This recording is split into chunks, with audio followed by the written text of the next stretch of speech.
আইনের মধ্যে থেকে দ্রুত সময়ের মধ্যে নারী নিপীড়নকারীদের বিচার সুনিশ্চিত করার দাবি জানিয়েছেন জাতীয়তাবাদী ছাত্রদল।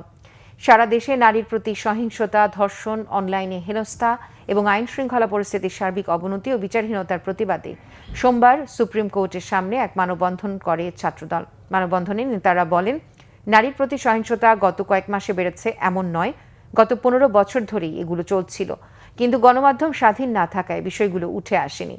নেতারা বলেন, বর্তমান অন্তর্বর্তী সরকার সবচেয়ে দুর্বল সরকার হিসেবে নিজেদের পরিচয় দিচ্ছে। দেশের আপামর জনতা তাদের সমর্থন দিলেও আইন শৃঙ্খলা পরিস্থিতির উন্নতি করতে পারছে না। নিপীড়কের পক্ষে যারা তদবির করছে তাদের ব্যাপারে পদক্ষেপ নেওয়ার দাবি জানানো হয় মানববন্ধন থেকে।